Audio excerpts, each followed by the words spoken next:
down by the lake. I saw you sitting there, make no mistake. Girl, you took my breath away.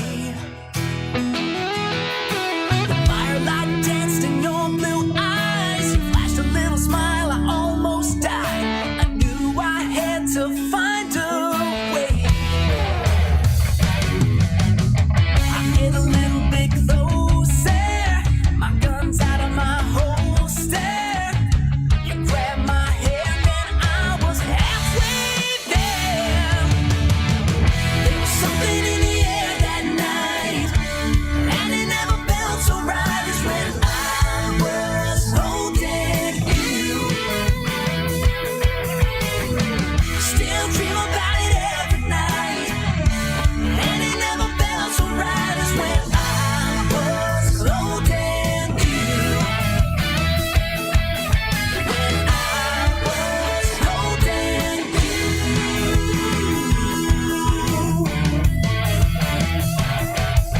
We slipped away so we could be alone. My heart was pounding. How could I have known that I would never get back there?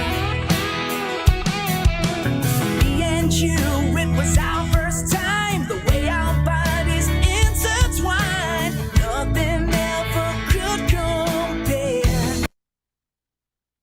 No, I was name on it. No, Do you know the author? I do. You do. And how would you estimate that madam or gentleman, the author? The person is a current or former U.S. government employee. And it states here that this is the public version of the author's report. Yes. So where might one find the non-public version of the author? Who's friends with all the night dreamers talking to you at night? Gary on the radio, but maybe he's not in sight. Bigfoot's on his tail, flying UFOs, that's right. Gary's talk show radio, Wednesday, Thursday, and Friday nights. If you need a friend to talk to, he will always be there. The Night Dreamers talk show will fix your despair. If you want to talk conspiracies, Night Dreamers is for you. Top secret case, alien space, it's Gary with the news. Tune in on the radio, don't let Big Brother know. They're listening to everything, even Gary's late night show. If you need a friend to talk to, he will always be there. The Night Show Dreamers talk show will fix your despair, because Gary's talking to you at night.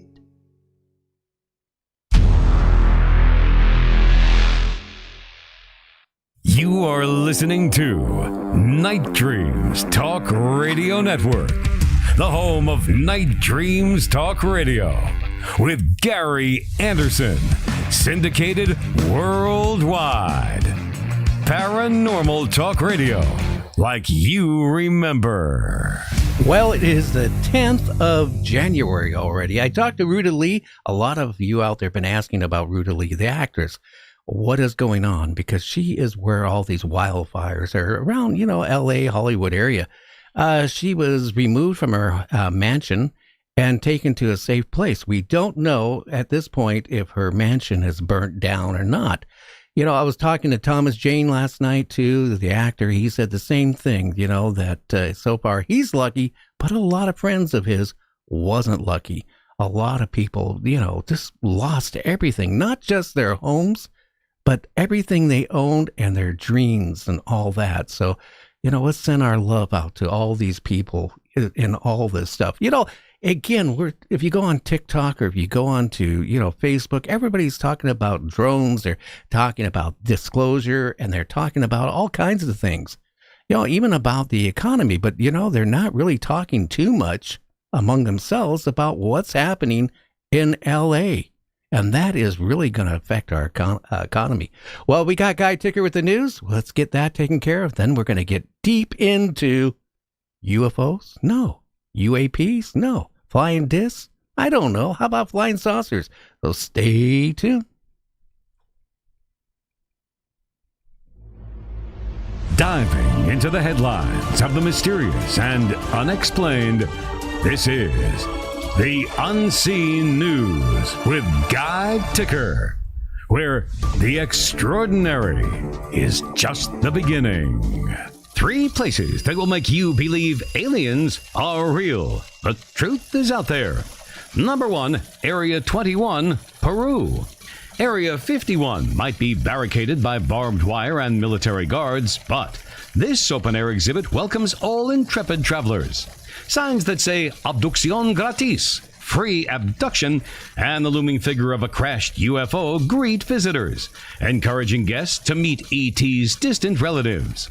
Situated along a winding path atop a hill on the outskirts of Cusco, visitors can pose with an assortment of extraterrestrials of all shapes, sizes, and home planets. However, this is more than a kitschy roadside attraction. The interactive art compilation crafted by Tupac Camare Candia melds Peruvian culture and science fiction, illuminating Peru's rich history of culture. Number 2. Often billed as the British Roswell, the Rendlesham Forest incident was an alleged UFO encounter said to have taken place at this Suffolk site in December 1980. At the time, the location was a short distance from an American Air Force base, and the alien spacecraft was supposedly witnessed by a number of military personnel. Nowadays, Rendlesham Forest is a picturesque woodland popular with families. The walk from the parking lot and visitor center to the UFO landing site is very pleasant, around 3 to 4 miles round trip. To avoid any confusion about the location of the event, someone has kindly placed a replica of the sighted spacecraft at the spot. And number 3, the Extraterrestrial Highway, also known as Nevada State Route 375. It cuts through nearly 100 miles of lonely desert and borders the mysterious military base known as Area 51. The road has become a pilgrimage for those in search of signs of government conspiracies and life from other solar systems. But those who traverse this desolate land looking for aliens will miss the wonderful weirdness of its otherworldly geology, millennia-long human history, and unique adapted species. It's worth seeking out close encounters with the terrestrial oddities and wild wonders of Route 375.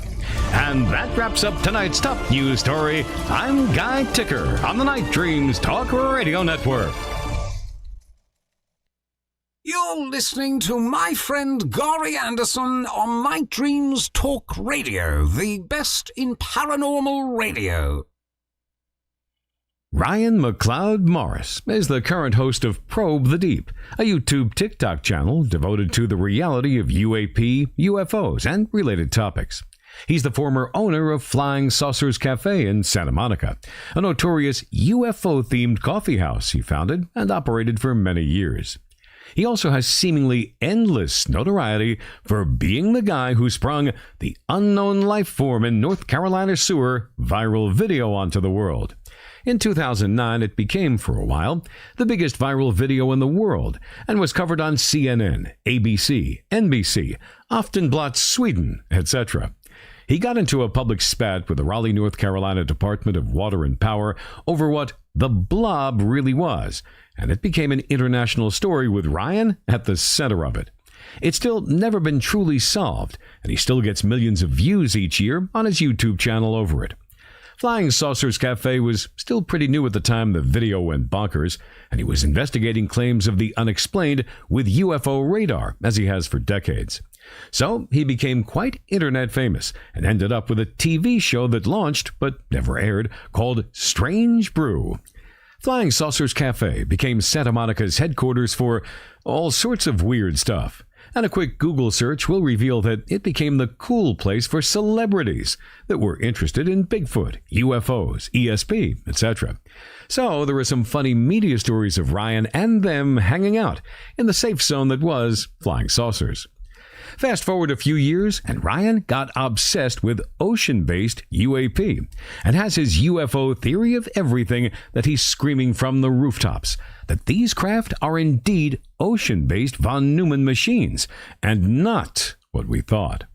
Ryan has a channel called Probe the Deep devoted to it, with a few 100,000 viewers, and is urgently calling for disclosure and for the public to get smart about this. Well, Ryan, welcome to the show. How are you doing tonight? Good evening, Gary. I'm doing well. What is the sewer blob that you went viral on? The Unknown Lifeform. It wasn't my Aunt Bertha, was it? She didn't say her name was Bertha, but that blob, it's yet to be explained, but I would say there's a pretty big population of fishermen out there who claim that it's tubifex worms, even though there's not a single worm visible in the blob. There's 3 blobs in the sewer that the city contractor filmed, and they're gross, brain-looking alien blobs. And when the light of the snake camera, because this is in water lines, goes and points toward the blob, recoils from the light. Yeah, and there's no worms. Because of the kind of red, pink color, how big are they, or were they? They are about the size of an orange, maybe your hand. Maybe they're alien brains. You never know. You never know. Well, there's I was going to say a lot of weird theories. There is. And, I was going to tell you, we always are worried about alien invasions. There's a doctor out there, talking about a false flag and alien invasions and stuff like that. Well, I'm not worried about it because I hear they only eat brains. And, I hear they're going to start off in Washington, D.C. And if that's the case, they're going to starve to death and they'll be dead and we don't have to worry about it anymore. Slim pickings. Yeah. So how old were you when you got interested in all this stuff? Oh, man. My first memory of UFOs and flying saucers, as I always knew them, was from my uncle. He told me at a very young age that he confided in me and said, Ryan, UFOs and aliens are real. Don't let any other adults tell you otherwise. I'm like, okay. And he had seen one up here in the Bay Area over Highway 280. He had seen a flying saucer in, I believe, the early 60s. And him and my aunt said that cars pulled over and they were watching this sucker as it flew over. And it was kind of a classic flying saucer. And it was in the paper the next day, which years later, when I was thinking back about it, I looked it up on the internet and I found the reports. So that sealed me pretty young in being fascinated. Well, they do exist. I at one point, growing up, even me at my age, I'm like really young. If you think back those old B movies with the one eye, alien monster with a helmet on, all that stuff made in the early 50s onward. People have been, how can I say it, brainwashed and all this stuff. But, I do really think that we are being visited. I had an encounter myself back in the mid-70s in desert of New Mexico. So there is things happening out there that, I don't know. Yep. As much as I'd love for Day of the Triffids to have been real, I don't want it to be real, but, the kid in me that loved the movie would. It's but that's what we maybe need. You know that, Brian. Mm-hmm. Maybe we need something like that. Yeah. If there was one sci-fi movie that I had to plant my flag in to be the one that's the most accurate to what I think is really going on, it would not be Mars Attacks. It would not be Day of the Triffids. It would be The Abyss by James Cameron. Uh-huh. I think that one is the likely candidate for most accurate. But good movie. The director's cut has the real ending, though, so it only really makes sense if you watch the director's cut. I've never seen it. The director's it's fantastic. Cut. Yeah. Well, what happened in the cut that we don't see on the regular one? Well, it's the big reveal, which, I cannot explain if you watch the theatrical version. The ending is fine, a little mysterious. You want the payoff when you're watching those movies. The director's cut gives the payoff. You see them big time. You see them come up from the deep, and I don't want to spoil it, but if you watch it, it's a great movie. But the premise is that there are mysterious signals and happenings down deep in the water, in the deep trenches, and a scientific team plus SEALs goes down deep to see what's going on. all hell breaks loose. It's a good movie, but it's the aliens were housed deep in the water the whole time. That does make logical sense, because look at the amount of the ocean that has never been explored, never mapped, never anything. And 97%. Yeah, and if I was an ET, that's where I would be. Yep. And if you look at some of these fast movers, that have been reported by captains and stuff of submarines and all kinds of merchant ships, aircraft carriers, of these fast moving objects moving so fast. Yep. Have you seen the one that was filmed by the Department of Homeland Security? I did. Amazing. But you see the orb UFO, going over the border with Puerto Rico, because they're Homeland Security. They're looking for drug traffickers. They film this sucker on FLIR camera, which is the gold standard, and they track it. Goes over the water, as you've seen, and it ends up, one, splitting in two, which I don't know how that works, and goes in the water, and then comes out again. But completely mind-blowing, and because it's on the FLIR camera, they can tell the temperature. You can tell that it's a real object. You can say how fast it's going. It's kind of hard to call BS on those. It's not the same as somebody filming with their handy cam out on the farm with no real way to verify. Or like the classic guy in the 60s you might remember with the pie tins. Very famous. Now doing what you do, do you get a lot of people sending you footage of UFOs? I do. I love it.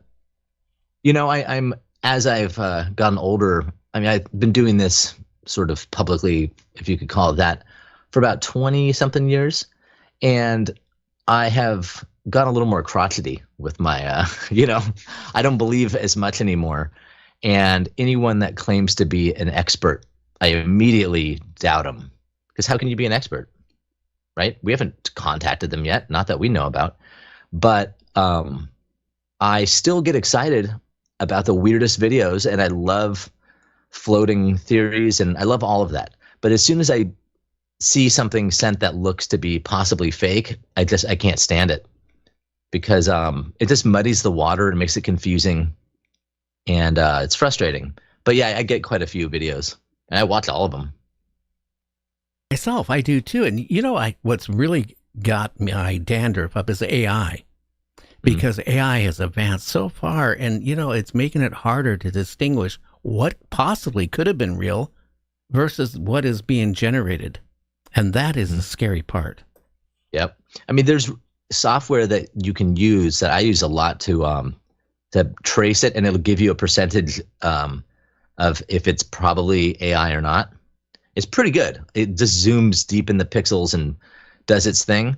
But some of the AI stuff, you cannot tell, But the jellyfish UFO, the one that was filmed in Afghanistan over the military base, yeah, probably the weirdest UFO video of all time. Maybe my favorite of all time. What did you think about it? That's so weird. I mean, well, you think it was real? I think it's definitely a real object, and it's not a speck on the lens. It's not a balloon. It's not swamp gas. Remember that old cop out? It's a real thing, and I don't know. It seems pretty legit to me. Captured on multiple type cameras, gun cameras, FLIR. There is internal chatter you can see on memos, heavily redacted, but that mention it. So if it's not aliens, it's something very bizarre, and but I don't think it's faked. I really don't. I don't either. Boy, is that thing weird. Yeah, it's interesting, and there's so much more out there that it just makes you wonder what is really going on and how we're being deceived by the government. And again, I'm really frustrated because I don't know how you were when Congress was having their thing about disclosure. I'm telling you, I was sitting there with popcorn, soda, and I was laughing halfway through it. I was yelling at the TV. I mean, it was interesting, and there were some good takeaways, but the word disclosure to me is an irritant. Because, like, how do you define disclosure? Is it a president that's admitting it's real? That happened 100 years ago. Truman said it's real. He has a quote. He says, they're from outer space. We don't know what they are. We've had Carter has mentioned it. Obama has heavily implied it. Ronald Reagan. So if that's your standard for disclosure, it's already happened. But how in the world are you going to rely on the Fed to tell you if something's true or not? I don't love that word, you know? It's irritating. It implies that daddy's going to just say it. And if President-elect Trump comes in and gives us a body or DNA that we can open source look at, amazing. But even if he says it's real, that's not really disclosure. But, again, how many presidents, like if we go back, Jimmy Carter, we go to Bill Clinton, we just go forward, president, they all say that they will tell us, but none of them have. Yeah. It's a great thing to promise until you get in there. But also, they may not know. That or they're not being told. Yeah, they may not know. They may not be told. But part of my theory of UFOs is that, and this one I feel very strongly about, is that the U.S. government, there has been a conspiracy for a long time and a lot of lying around it. But it's not that they have all of the answers and are hiding them. It's they're covering up their own ignorance. I really believe that. They're covering their own ignorance about it. They have some crashed wreckage or biologics, like call it, or they have something. They know it's happening, but they don't really know what it is, and they don't know what to do with it. But they can't admit to not having all the answers. To me, that makes a lot more sense than like an Illuminati style. Oh, they know everything. They have all of it. They're just not telling. No, I don't buy it. I think they're covering up their ignorance. They know it's real, but they just don't know what it is. And part of that would be the president getting in there. Maybe he sees a couple things, but goes, "No, I'm not gonna touch that." Well, maybe they're scared too. That's another thing. Yeah. So much disinformation is going on right now, more than ever. I mean, I've been seeing it for year after year after year, but right now, there's more than I've ever seen in my lifetime going on. Mm-hmm. Yep. And the worst is that they will give you tidbits that are something that you get excited about, but then it kind of spins off and gets exhausting and the media moves on. So I've heard some people, I don't necessarily agree with it, but I think it's a good observation that there's some chance that the U.S. government is faking a UFO threat, maybe in parallel to the real thing or whatever, but that they're actually using it just to steer their own course, and because they know everybody eats it up. Oh, I don't necessarily buy it, but I kind of like that theory. Yeah, I agree with you. And, there's people out there doing it, and that's the scary part.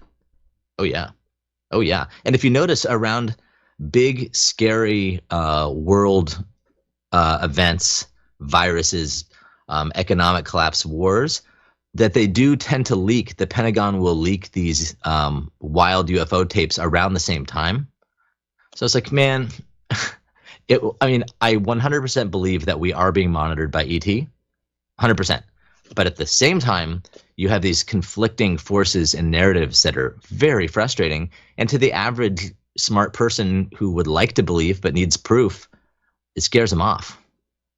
It's like if the tinfoil hats made us look kind of kooky, then the leaking out a little bit of cool UFO stuff that never goes anywhere is the opposite, but it's really good for distracting.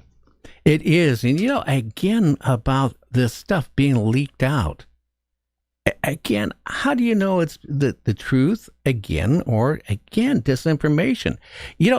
Again, when you think about, the Congress doing their thing, going even back to like Roswell, to me, that is the godsend of disclosure. Yeah. But, a lot of ufologists I've had on here, some very famous ones, and I bring that up. You know what they tell me, Ryan? They say that doesn't count anymore. That happened 40, years ago. That happened in 1947. That's old news. But what better disclosure could you have? There's you'd be hard pressed to find, and that is the beginning of the modern era, but before the fakery, and so it's the perfect era for it. And if you've ever read the book Witness to Roswell, which I absolutely love, by those two journalists, they found all of the remaining people that had anything to do with Roswell, and they went in fully as journalists and interviewed, and they cross-referenced and all of it. Man, it was a great book. It totally happened, and I hate it when people just poo-poo it as Roswell was so ancient and never really happened. No, it totally did. You know?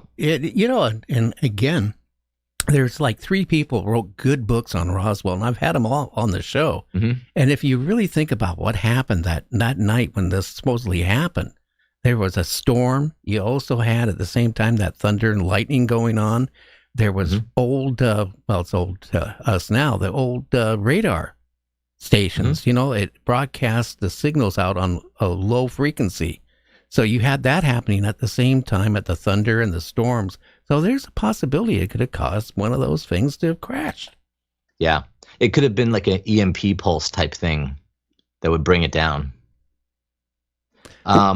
Yeah, the main thing is I just don't, I try and be as skeptical as I can about these things.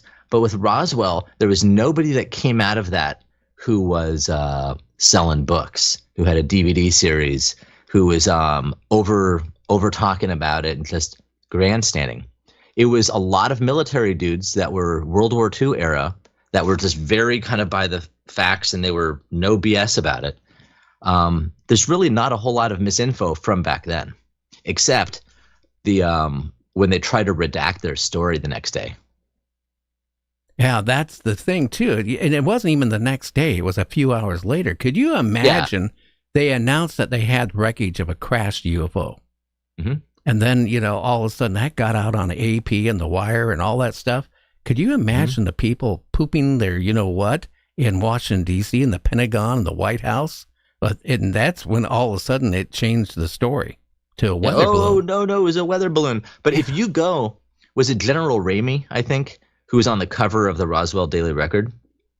If you get the highest resolution slides you can of that cover photo, when he's leaning down looking at the aluminum foil, if you zoom in, you can see writing and it references retrieval and it kind of gives some hints about the reality of it. It's cool.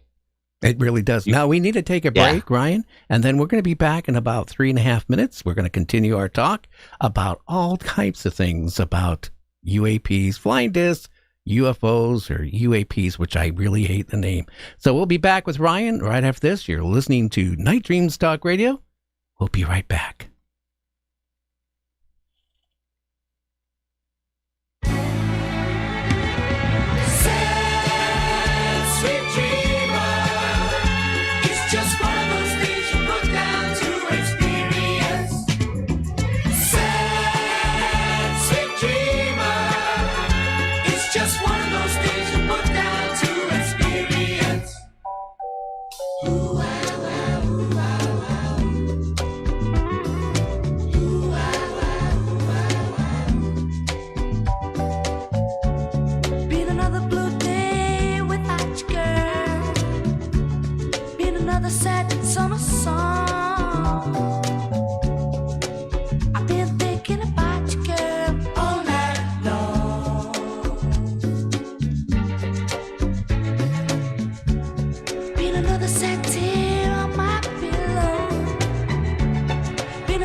Take a journey of adventure and discovery for the enigmatic giants of the forests. Read On the Trail of Bigfoot by Mike Dupler. The author himself describes it this way. Having found possible Sasquatch evidence, namely trees driven into the ground upside down, thought to be territory markers, led me to investigate this creature in my native Ohio.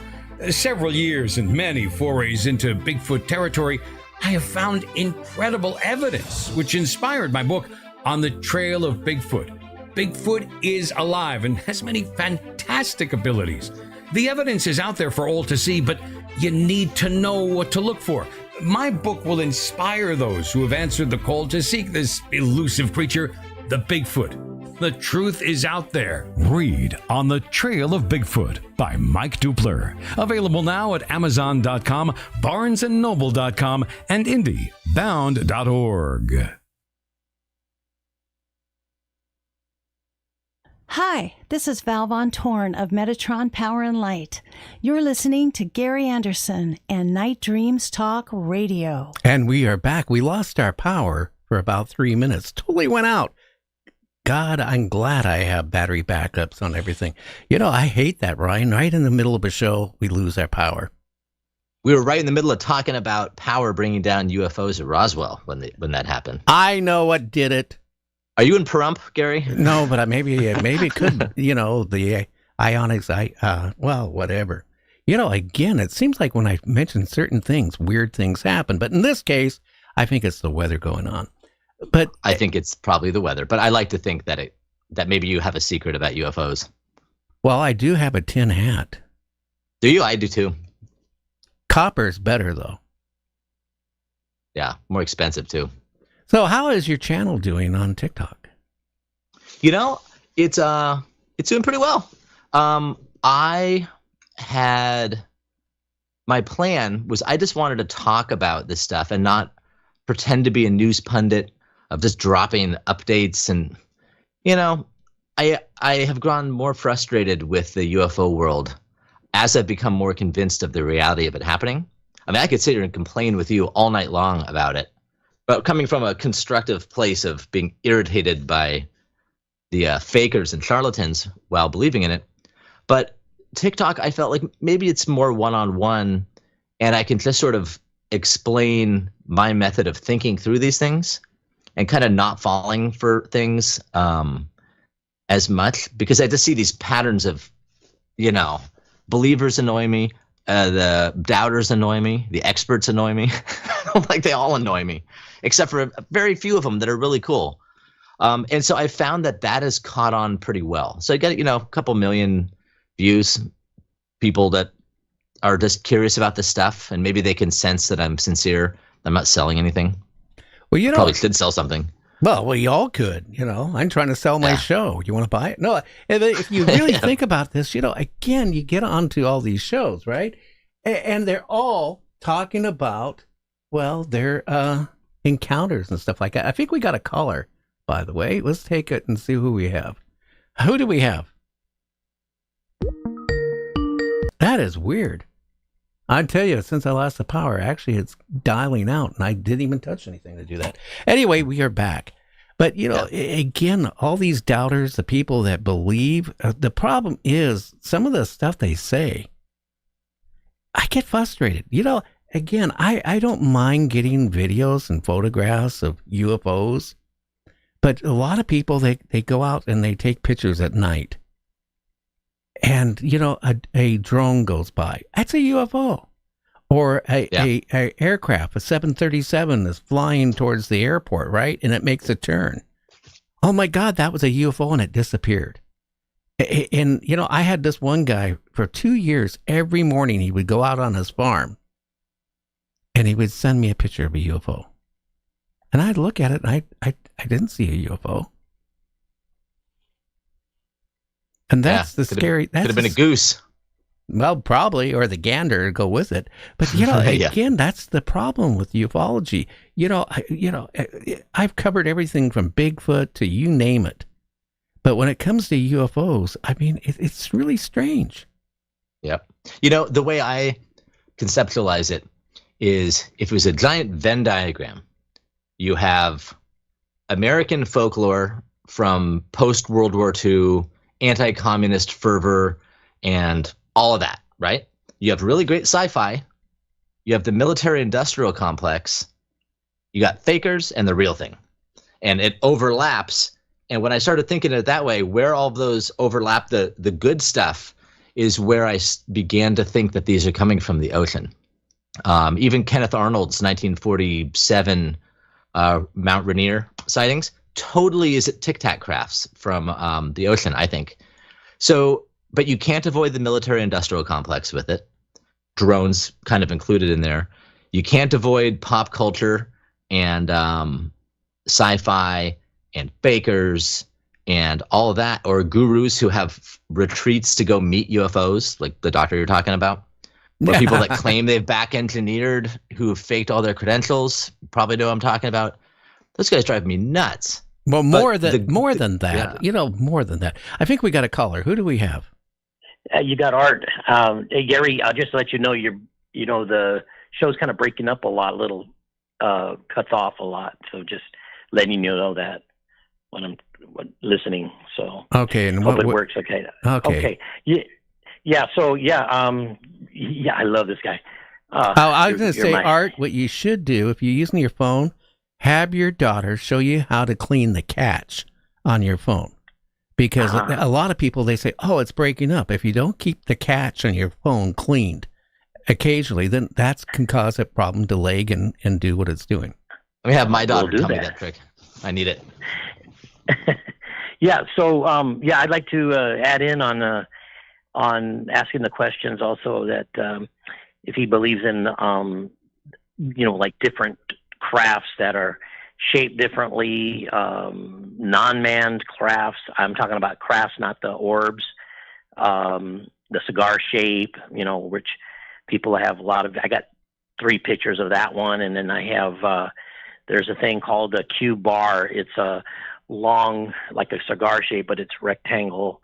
I've had 2 incidents of seeing one as a 747 jet in the daytime, and it started retracting into a cube bar, and there was a lot more details. But then there was another time where I'm sitting with my son-in-law, and we're looking up above an apartment, and this cube bar, same kind, comes out like in the sky and then disappears, like goes behind the sky of the, like a curtain. If it's just coming out and going in.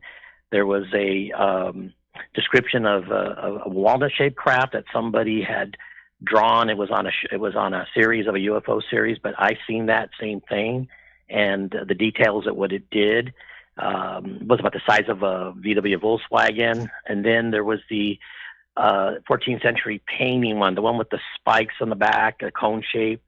And I live in Orange County, and so I'm in a lot of areas, but these are shaped crafts more than they are orbs, which I've seen a lot of those. But just the main thing I wanted to share, like the black stealthy ones, there's like a domino size, about the size of a aircraft carrier, and had like a tower on there, and it was like 150 feet up right where I live. And there's a base over here, and also right the next day was a Chevron right across the street. It was low to the ground, and the way each one of these things, the way they disappeared, were oddly different. And the third day was a triangle that went right above me, 60 feet above where my apartment is, and it transformed into a twin-engine airplane. And then when it did that, it had the sound of the airplane, but this thing was quiet. And so based on that, there's a lot more descriptions, but I wanted to share that these things are daytime. These things are low to the ground. I've had orb come right up to me when I took a picture of it.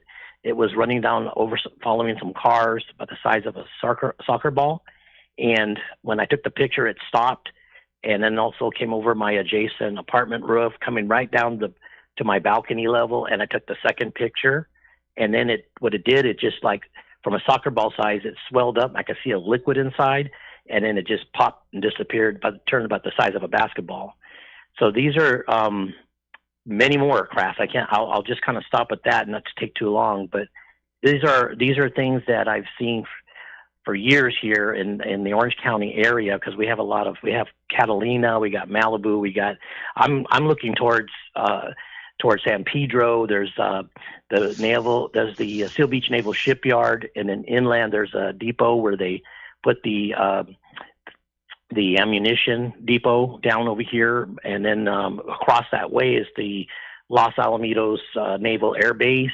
So I've got like a whole panoramic view, and since I moved in here, things were just alive out here every day. You know, you're seeing something, but I can tell an airplane, you can tell what a helicopter does, but these things have no sound, or they come close, very close to where I'm living, actually, you know, within, 100 yards or so, and they're just disappearing and reappearing. It seems like they're not flying from point A to point B.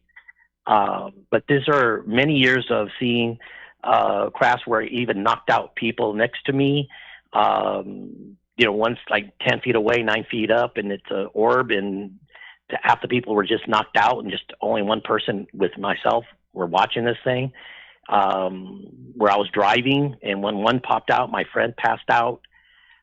And so just on this occasion, I love to have that. I know that there's something to do with the thought that they know when I catch them, they stop, they free some of them, and they'll just sit there and wait and then continue to go, because it's like they know they got caught. They know that I got eye contact. So just wanted to share that. There's so much more. It's amazing that I do believe, I know they are, and I've met friends out of strange ways of meeting people, and they had videos, and they're very, very scared to bring that up to anybody, for ridicule, and just on and on. It's just the things that they're doing here. They're just massive in this area, because we have a lot of at the time we had a lot of Northrop. We had Douglas Aircraft, which is Boeing, and just all around the corner from all over where they're at. This is aerospace, hotspot area, Orange County, and so I don't know if that. And then we have the airport, John Wayne. We got LAX, and it seems like with the military bases, El Toro at the time, and all that. I think there's just an attraction here. We got the ocean. We got so based on that, it's just phenomenal to be a part and get to feel like they know I'm here. They know us. I hear other people say the same thing. You're saying the same thing. So this is a tremendous type of being that I feel if there's a disclosure, I already know that they're here. I already know if it's gone. Nobody needs to tell me anything. It's just, but finding Gary, that was great. It was just a great thing to let me share and show him what I have, and share with the other friends and everything. Thank you. If you end up doing the Richard Dreyfuss and building in your living room the giant thing, tell Gary and I. We need to know. I want to go see. Art, please do that. And Art, thank you for sharing all that. Yes. No, thank you. Thank you. And, okay, my friend. Have a good night. Goodbye. So thank you. What do you think of what all Art said? Well, he's lucky. I haven't seen like that. I mean, Catalina, for the ocean-based UFO nuts out there, myself included, that's one of the very likely spots that they're coming from. I think some things are military craft, of course, and some things you don't know, but that is a hot spot down there. I wish I had seen half of that stuff. Back a couple years ago, I had a guy on my show that is very famous at one point. I haven't kept up with him, but he was getting UFOs over Las Vegas. And he had a channel, and he was putting up all these. Every time he would go out in the evening with his camera, he would capture UFOs flying around the hills of Las Vegas. Man, that makes me a little skeptical. Well, but who knows? I got more skeptical than that. I then called up the international airport, and I talked to the head person there, and I said, there's a guy on YouTube.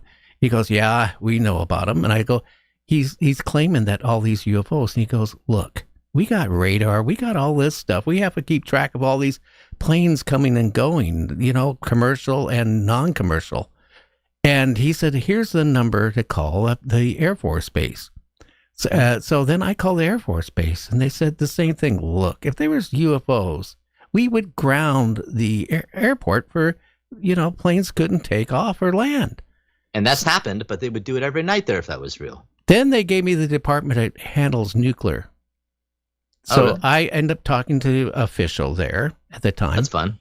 And what she said is, well, let's go back to the 50s and 60s. And I go, okay, what did we do around Area 51? We detonated nuclear devices. Oh, yeah. So what we do is we send out helicopters to monitor the groundwater, to monitor for radiation. And that is helicopters. Again, too, Yes. because he was always talking about the lights, And then he sent me a video, and I've been a fanatic in photography since I was a kid. Mhm. And I analyzed it, and it was the colors that they use for FAA required on aircraft. Yeah. So what I took is what he was seeing as a UFO were these helicopters going around, stopping and checking for radiation points. Yep. And you got to be okay with that. You can believe in the stuff and welcome debunking. Saves you time. If you just pinned your hopes and dreams on every single thing that came around, you would get beaten up pretty fast. But that's the whole thing in ufology. You got to look at these things realistically. Yeah. And that's what's happening is not, again, we talked Yes. about this one doctor. We talked about other people, like disclosure is going to happen or false flag is going to happen or we're going to be invaded. We're not going to be invaded or, people. Not going to be invaded. People have made a lot of money off of ufology, probably a lot more than cryptics or any other subject in the paranormal. Let's face it. You know what? I always think, particularly the MIT physicist at Area 51, who, all of that. You mean the guy had only checked badges there for a short time before he got in the camera fired? department. Yeah. The thing that I always think is if you were the sole arbiter of all of that information on the highest level, that's the most sensitive, how in the world are you on TV every night from the late 80s until now and no one cares and you're not in trouble for it? Like, wouldn't you get in trouble? Wouldn't you have to be careful? My other gripe, well, I've had him I can gripe forever. My other gripe is that we've got to be a little bit more careful who we call whistleblowers. Because that term also annoys me. Like Lou Elizondo, who I'm sure you know who that guy is. Oh, he's been on my show, and I'm going to be honest. Cool? Yeah, but he didn't say anything. Oh, really? The whole conversation, he had nothing there. It was like he was carrying a sack of potatoes. He didn't disclose anything. Yeah. I like some of what he's saying, and I think it's valuable, but not a whistleblower. The Pentagon took a year to review his book and edit it before he released it. So that ain't a whistleblower. Have you read his book? I'm halfway through it. Okay, can I ask you be honest? We're probably I'm going to make enemies right now. I know it. But I'll never be your enemy. I read that book, and I'm going to be honest with you. I scratched my head after I read it because it didn't say anything. It's more believable of the same in some ways. But if you don't have the goods, all of the, what we talked in a skiff and it's absolutely real, I promise, that it might sound more believable, but it's still saying that there's goods that we just don't see. And that's what bothers me. But the fact that, the Pentagon is editing his book before it came out, you just can't call it a whistleblower. If anything, it's just the Pentagon's mouthpiece for this stuff. And it still seems valuable in some ways, but it's not a whistleblower. Well, I would just like a little bit of meat. Just a little bit. Now we got another caller. I guess. Well, we don't. Okay. Anyway, the lines are going crazy here since you're on here tonight.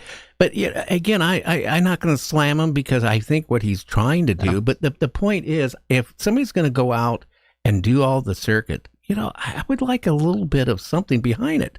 That's like if I did the circuit and just started, saying what I say. That's the scary part.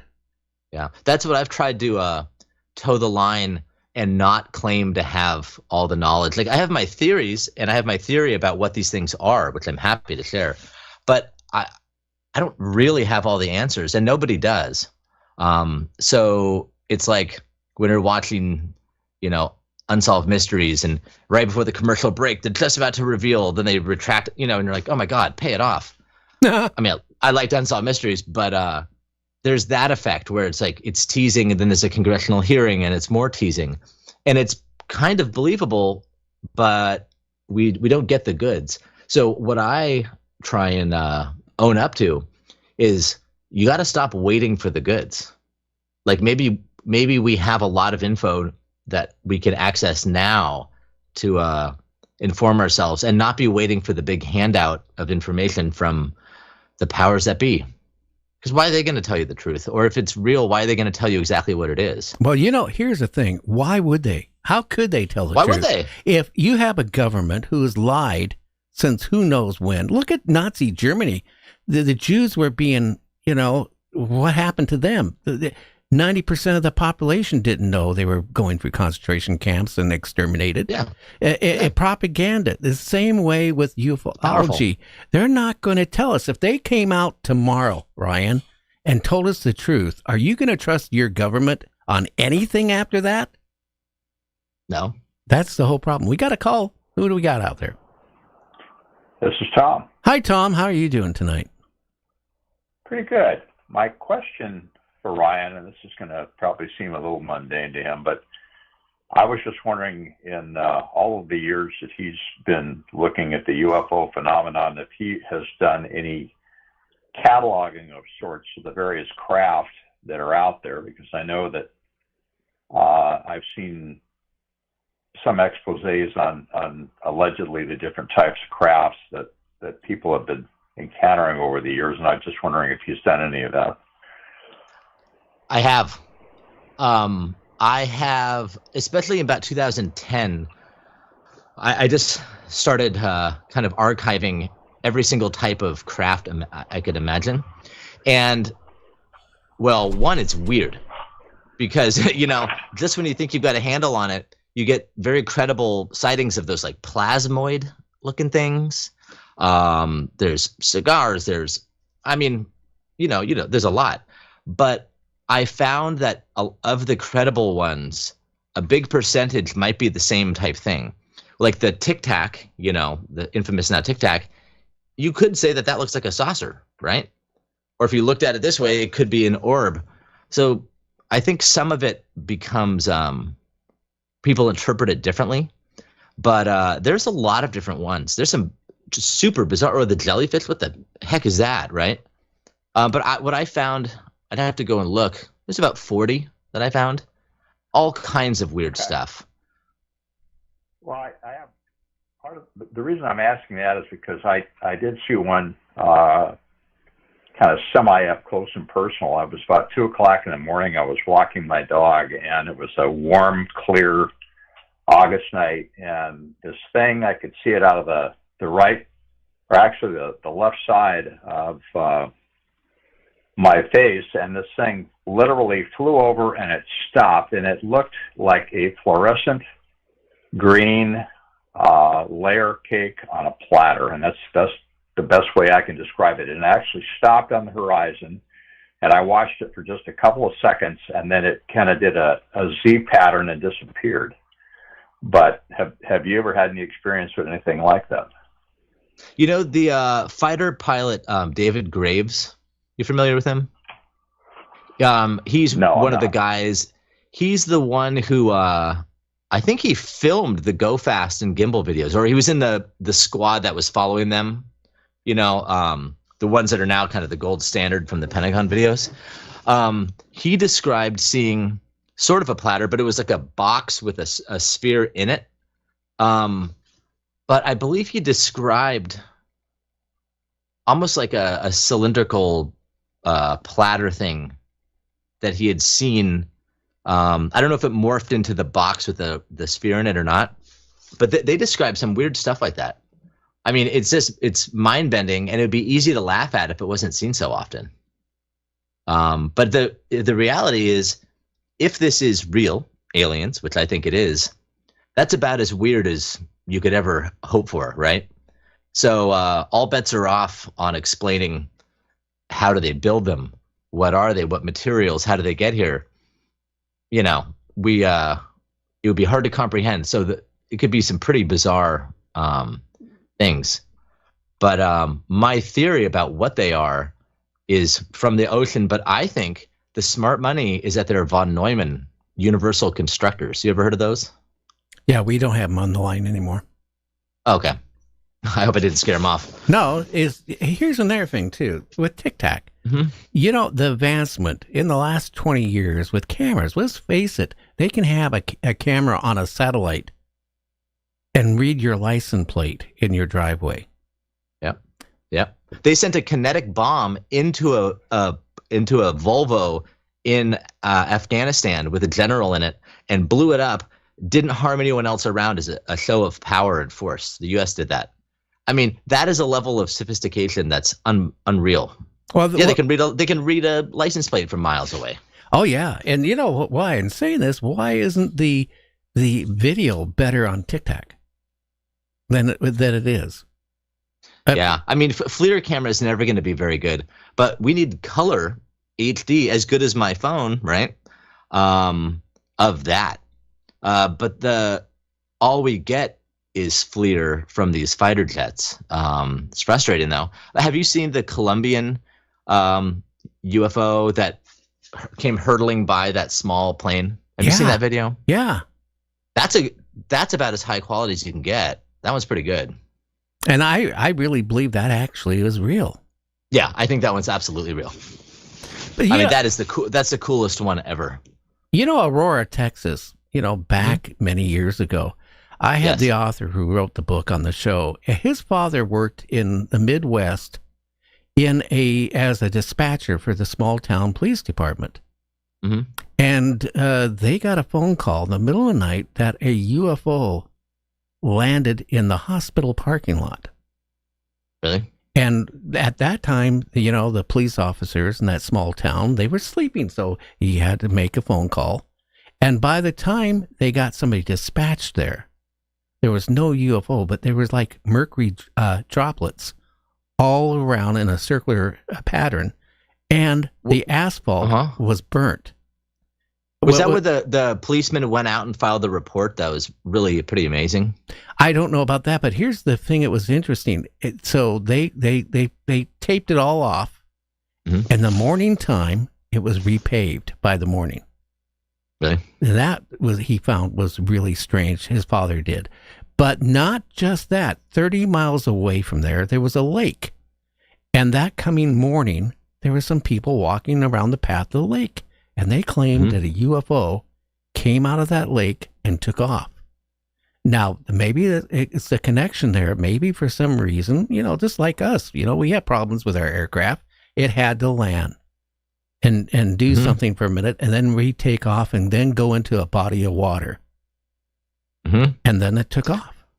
I mean, if you're coming from outer space and you want to hide out on Earth, where are you going to hide? Where is the temperature changes more stable? Where, you know, pressure, I know pressure as you go deeper gets more, but you can find stable pressure. You can hide for cover down there. You could mine. If you're trying to hide from relatively smart apex type guys like us, the ocean is where you want to do it, you know? So water has been a constant in the UFO thing forever. And nuclear power too. But that's like, there's a lot of credible sightings coming from the ocean and deep down, and lakes too, tons of them. Oh, you're right. It does kind of make sense. Yeah, again, we have an admiral talking about, you know, these fast movers. He claims that there is a alien base out in the ocean too. Tim Gallaudet, man, that's a rear admiral of the Navy is saying that. Former rear admiral. Yeah, that makes it really interesting. We need to take a break. This break's about 3.5 minutes long. We're going to come back and we're going to talk more about, well, UFOs and all that stuff and how the pattern is going and what is the future. Are we going to be told the truth? Is it going to take one to crash in a populated area? Or is it a false flag I don't know. This is really getting weird out there. So we'll be back. You're listening to Night Dreams Talk Radio. Check out our website at www.nightdreamstalkradio.com. We'll be right back.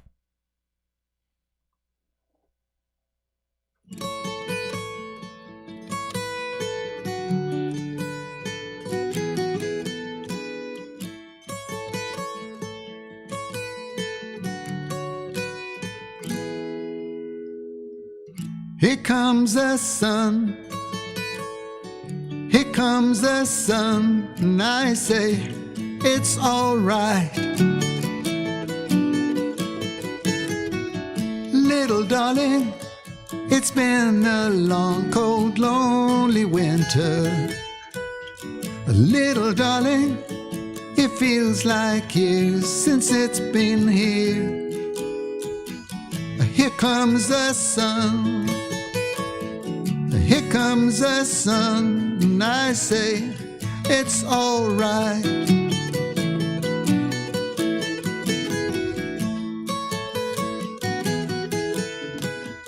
Little darling, the smile's returning to the faces. Little darling, it seems like years since it's been here. Here comes the sun. Here comes the sun, and I say, it's all right.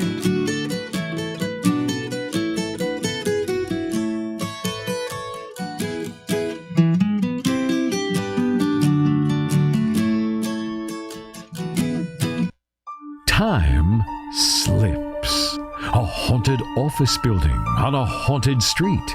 A haunted coal town. Mysterious black cats. Unexplained light anomalies. UFOs, UAPs in the air and on the ground. Bridges in liminal spaces. Cryptids, shamans, and a werewolf. Disclosure. You don't need a ranch in Utah. All this and more happens in rural southwestern Pennsylvania.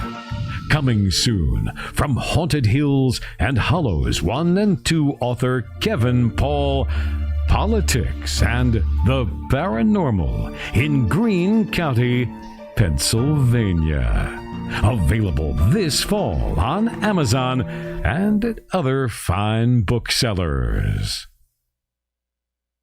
Coming to you live and covering all time zones like a glove.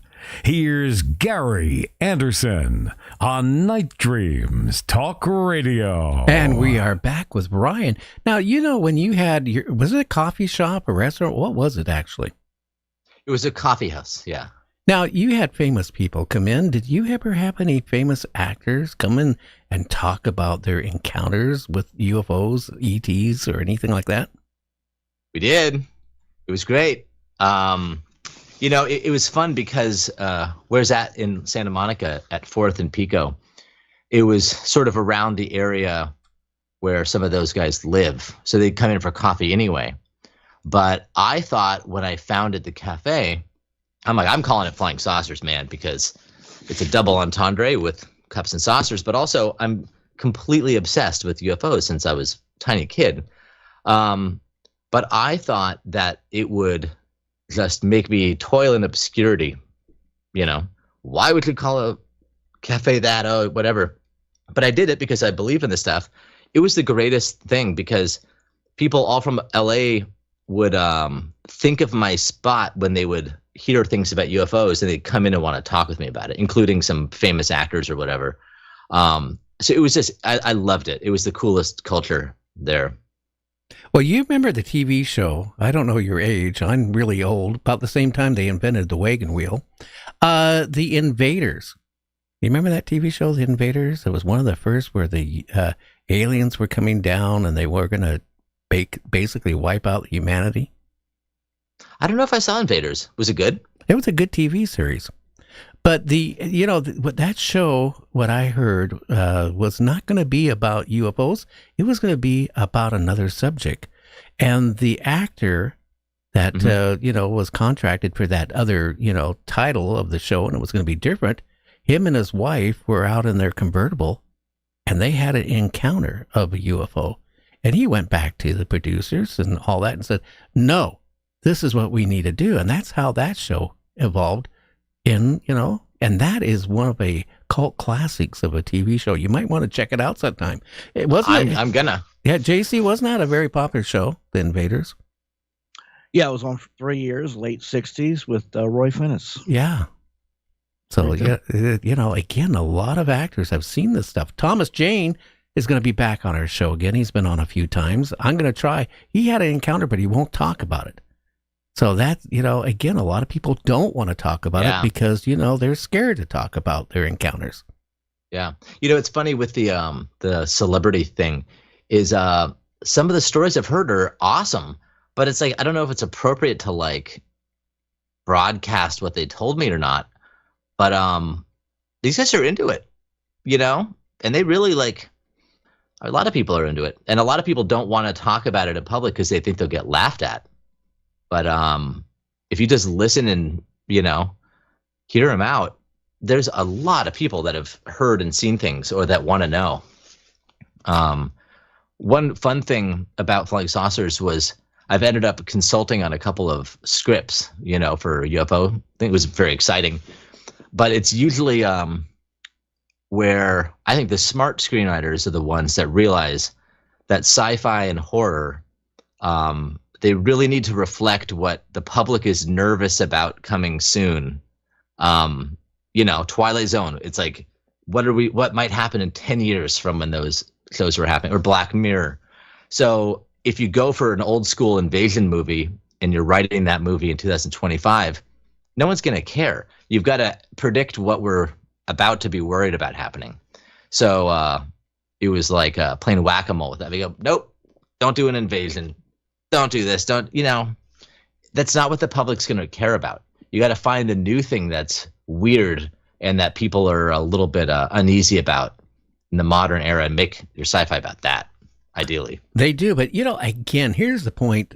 And I get frustrated because I've had so many people on and say, oh, these ETs would never hurt mankind.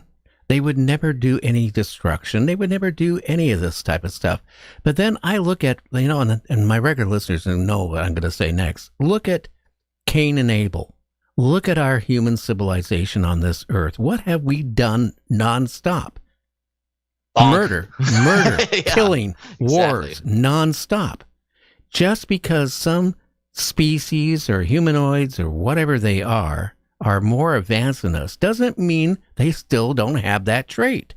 And maybe at this point, one of those people haven't come knocking on our door yet. And one of these days, one of those type of people could. And then, that could be where the problem could be, is in the future. Yeah, they could look at, oh, gee, look, we could take over this planet. We could look at all the resources it has. And then humans to them might be no more than when you walk to your car in the morning and you step on insects. Yeah. Oh, it doesn't. One of my theories about what's going on that doesn't gain me a lot of friends, but I think it's interesting. You might find it interesting. Is what if the real ones, the real UFOs, flying saucers, the real stuff?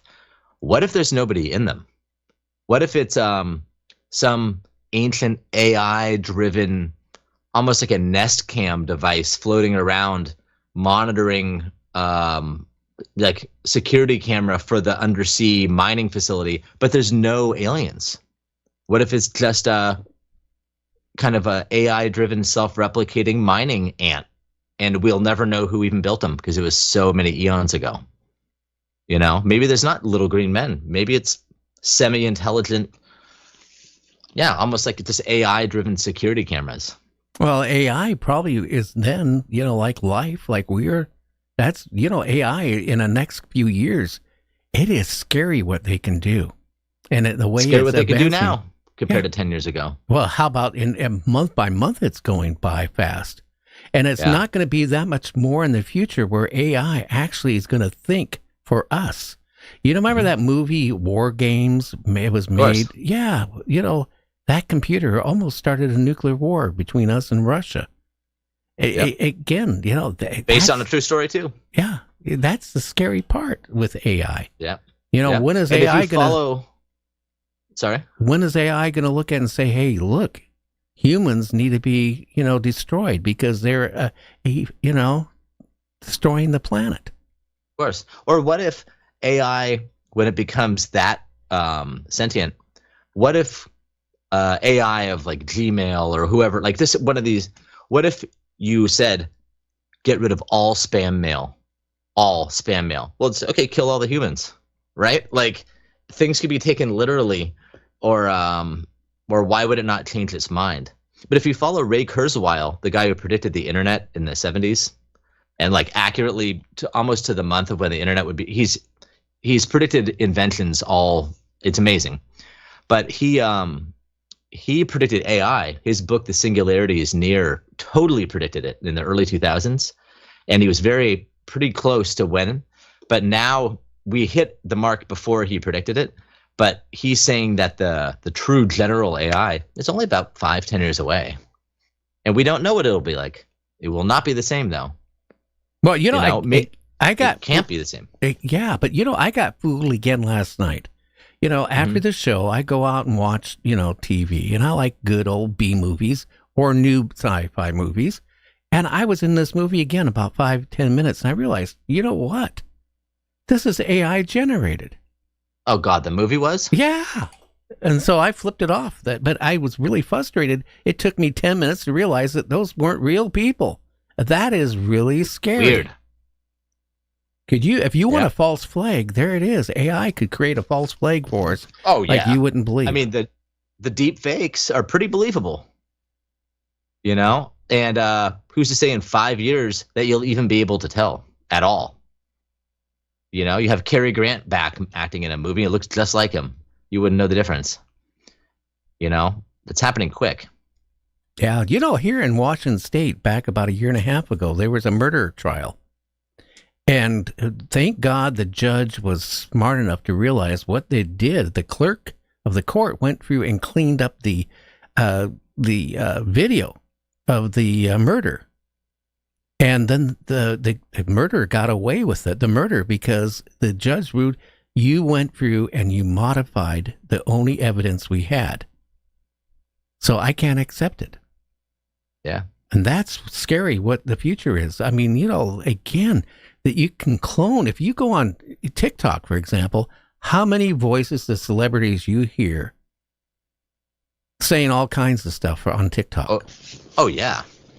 Absolutely. You can get a voice of, David Attenborough ones are hilarious because people will use that David Attenborough voice to narrate, dumb human things. Look at the common, college kid who is falling asleep until blah, blah. It's funny, but it's scary how that free technology, TikTok's free, and you've got those generators that are quite believable. So you cannot believe what you see and, or at least you can't just take it to the bank. No, some of that stuff is extremely realistic. I know, that's the scary part. That you look at it, and if you weren't on a scale of intelligence at a 10, you're maybe at a 7 or 8, you'd believe some of this stuff. That's the other scary part. Now, a question I have, a lot of people claim that if ETs would stop a nuclear war if there was an exchange. What's your feeling on that? My gut feeling, honestly, Ryan, they're not going to get involved. They might kind of be up there again, with all these sightseers watching the Earth destroy itself, selling popcorn. Yeah. I'm always, I'm a little bit of a curmudgeon when it comes to like, how much do they care about us? Because again, like you, I believe that they're here. I'm completely convinced, but I don't think they care, which is why I tend to think that maybe there's nobody in them. Semi-intelligent, but there's not a council or a senate of alien dignitaries coming to promote unity or, rape us or take it's not like that. They don't care that much. They don't seem concerned, which makes me think that maybe they're just mining in the water and scoping out. But like the idea of them stopping a nuclear war sounds pretty unrealistic, but there are a lot of sightings around nuclear, armories and reactors. So maybe they're monitoring. I can't say for sure, but the idea of them turning off a nuclear bomb before it goes, on the weirdness scale, and this is all on the weirdness scale we're talking about, that's a little high for my taste. I wouldn't want to count my butt in on that one. I'll tell you that. But again, you mentioned going back to the Korean War, World War II, Vietnam, and over in the Middle East, during these fights and with the bombings and stuff like that, there's been a lot of sightings of UFOs. Anywhere where war is going on, there's sightings of UFOs. Oh, Ukraine, a lot of sightings of UFOs. Vietnam War had a ton of them. Yeah. Or Foo Fighters, of course, from World War II. Foo Fighters were bright orbs that were mimicking the planes going over the oceans. So they called them Foo Fighters. It's been around forever. In Columbus's captain's log, he mentions UFOs, like lights that were coming in and out of the ocean as his boat was going over here. Christopher Columbus, in his captain's log, UFOs or UAPs or whatever you want to call them. But, it goes way back. So I don't think that they're overly concerned with us, but I think they've been here for a really long time. And I'm not so sure that they will make contact in the way that we conceptualize, where they're, give me the, a Pentagon official and the aliens and him meeting. That's just such silly mid-20th century thinking. I don't believe Eisenhower met with, to be honest with you, with E.T. I just don't buy that. I don't think so. This story just doesn't match, where he was at the time and all that. I think if it would have been true, and I don't believe he agreed to allow the ETs to abduct a certain amount of people. That's all the rumors that's going on out there. But here's another thing. People are claiming that they're being abducted. People are claiming like they have had implants put in.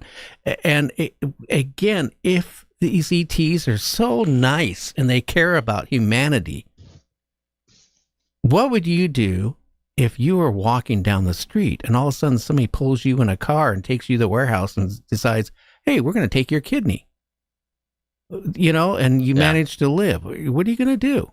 You're going to go to the police. They're going to be arrested if you can get enough information. If these ETs cared about us, why are they abducting people? Why are they supposedly experimenting? And here's one for you. If they're collecting DNA, how much DNA do they have to keep collecting over 100 years or 200 years or 1,000 years? Yeah. You get one peasant from the Middle Ages and you're done. Why do you have to keep all of our DNA is basically the same stuff? Yeah. When you apply the logic test like you're doing, Gary, suddenly a lot of these narratives start to seem really silly. They do. And then here's the one I heard so many times through the years. After they did their abduction, they take them on the craft, show them a little bit about the craft, and tell them that this is what you have to do for humanity. And then you sit there and why would they take that person, a John Doe or Jane Doe, on a board, do all this stuff, experiment with them, and then tell them nicely that you got to tell you can't do what you're doing. You have to make all these changes or you aren't going to be around. I think you must have a book deal. You must spread the new age mysticism that only we're giving you. Only you're going to sell. And here's another one. People getting regressed. If you're going to get regressed, you need to get somebody that's certified.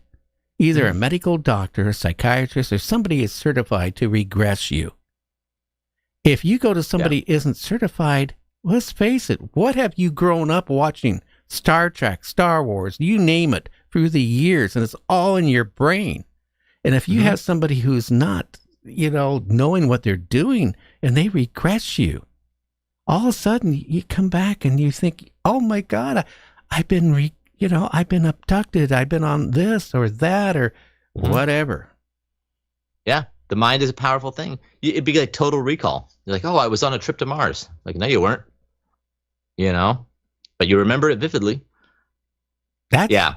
it's the amount of baloney that is ever present in the UFO world is mind bending. But I believe it's here, and I think there's a through line of the real stuff. But you just have to go through an absolute, just a dizzying array of idiots, and charlatans that are just selling stuff. Yeah, you here's the thing. I get a lot of books for the years, right? Mhm. So when I read a book and I start looking at something and I go, God, that's familiar. So it might take me a week or 2 or 3, but I'll go through other books and all of a sudden I find that people steal, chapters out of other people's books and just twist it a little bit to fit their in their book. And I haven't seen that in any other, other writings other than ufology. Other than fanfic, as they call it, fan fiction. Yeah, and how reliable is somebody that writes 37 books on, UFOs? Yeah, 50 Shades of Saucer. Yeah, no. There's one very famous ufologist that I'm so tempted to just name drop as somebody that the worst charlatan and stealer of books, but he's on one of the big TV shows that everyone knows.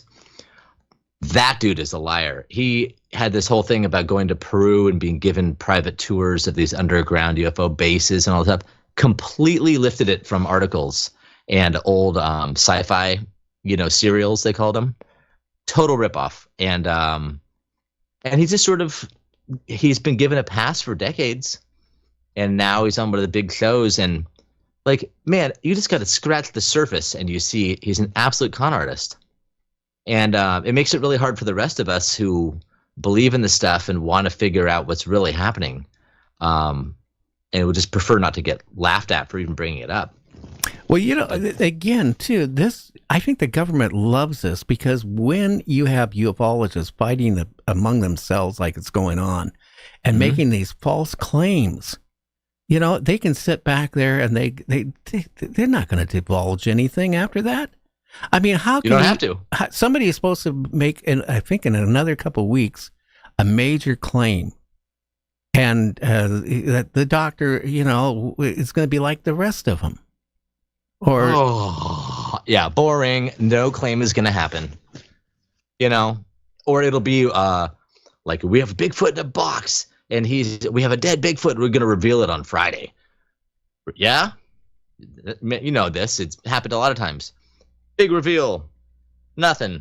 Or we lost it at the last second. Or it's like, man, teasing big reveals. It's real annoying. And it works every time because you can call local news and you can make your big claim and they love it. If it's a slow news cycle, they'll run with it. Very fresh. Or the little humanoids in Peru that they keep saying that they found that they're going to reveal. It's baloney. That's been debunked. I was listening to a girl. Yeah. It has a podcast. And she was talking about it again. It was 2 days ago. And, that has been debunked a long time ago. They're not aliens. Thoroughly. They don't even look like, they look like a bad, college freshman in art school who's going to drop out, like his version of a sculpture of an alien. They're not that good, And yeah, it's like, why do you dust off these stories and they bring them out again when they've been debunked? And a lot of these people have histories of lying and plagiarizing, but it sort of gets a pass when it has to do with UFOs. Well, what I try to do, and I again, I watched some of what you've done. I try to bring on a lot of guests, and again, like Art Bell told me, this is entertainment. So I'm jealous that you're friends with Art Bell because I love that guy. Oh yeah, love his show. And love it. I learned a lot from being a friend with him. But this is entertainment. I leave it up to you and everybody else that listens to the show to make their own decision. Art told me that the guy who worked at Groom Lake years ago, he told me that he brought him on the show numerous times. But it was about ratings. It was about good entertainment. The guy had a good story. Yeah. And I talked to Art about it at the time. I said, do you believe it? And he goes, no, not at all. Again, but people buy it. If I sat there and said the guy's name, I would get hate mail right now, a whole bunch, because a lot of people believe what. Yeah, I dunk on that guy on my TikTok channel often, and wow, do I get blowback. People love him. But, the thing with Art Bell that he got, that, Art Bell to me is like the paranormal Beatles or something. Like, just no one can, Art Bell's great. But the vibe of his show, the late night show, the bumper music, which, by the way, I love your bumper music. He had the deep voice. He was interested and enthusiastic about all of it, but he never preached or claimed that he had all the answers, but he would get excited. And he would also get a little bit, he would get irritated if somebody was kind of going overboard or being dumb. But he really, he was enthusiastic, but the vibe of the show is what we liked. We just wanted to be in that vibe and listen to all these cool things and make our own deductions. But it wasn't like breaking news, this is true. It's not true. He never did it. Yeah, he never believed in UFOs. To him and Ramona were coming back from Las Vegas, and they had a UFO fly right by him, and it was a triangle, and he told me about that. That really shook him up. And then out on his deck a few years later, he was out there late at night after the show, smoking away. And what did he see? He saw a triangle moving really slow without any sound. And then it went, and it was gone. Mm-hmm. So that'll make a believer out of you. Oh, yeah. And, again, my encounter, I didn't actually see a craft, honestly, Ryan, but what I saw was, it was late, like 1-ish, 2 o'clock in the morning. I was in New Mexico, driving from North Carolina back to Seattle, and all of a sudden the car lit up, bright as daylight inside. It hurt my eyes. The road, I had to come to a stop. It was so bright. And that's like the Richard Dreyfuss thing in Close Encounters. That's amazing. I had a GTO, and I was driving way fast, like over 100. And the first thing I had just enough money to make it back to Seattle. We were eating bread, okay, and soda. That's all I could afford, and plenty of no-dos. And I pulled off the side of the road, and the first thing in my mind, I'm going to be going to jail, Julie. And she goes, yeah, you were speeding. I thought it was a police helicopter. So I pull off the side of the road. I open up the door. Not a sound. Nothing. Totally dead silence. And the light was so intense. And then maybe 10, 15 seconds later, as far as I'm concerned, it was gone. And you remember in Close Encounters of the Third Kind when Richard Dreyfuss's truck, that happened to him? Yeah. Yeah, the same thing. Steven Spielberg was very aware of those, and it sounds like you had exactly that. He based that on that phenomenon of people's car just being completely lit up, and then the thing just takes off. Yeah, even Davenport, who the UFO reporting center, I knew him pretty good at one point. He told me the same type of story he had. That the same thing. Heard it before. Yeah, bright light, the whole everything. Now, can you hang on for about another 15 minutes? Okay, sure. Okay, let's take a break. We'll be back with Ryan. You're listening to Night Dreams Talk Radio. We're going to be back. I'm just ready for some hot chocolate right now.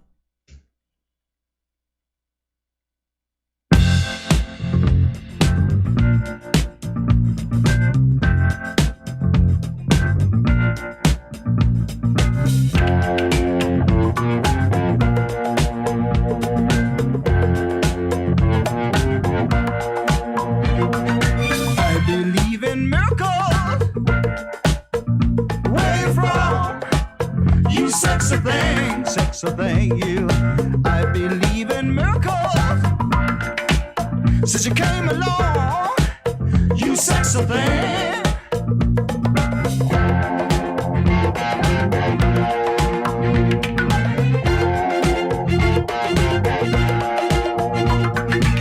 Where did you come from, baby? How did you know I needed you? I needed you so badly. How did you know I'd give my heart gladly? Yesterday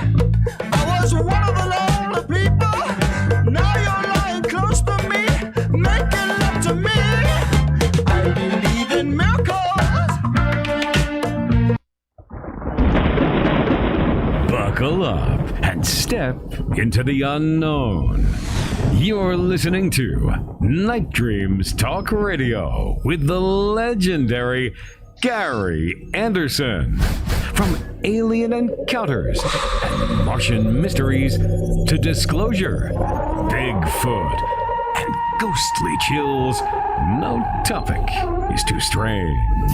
With world-class guests and often famous faces, we explore the farthest reaches of reality, pushing the boundaries of alternative talk radio. Are you ready for the ride?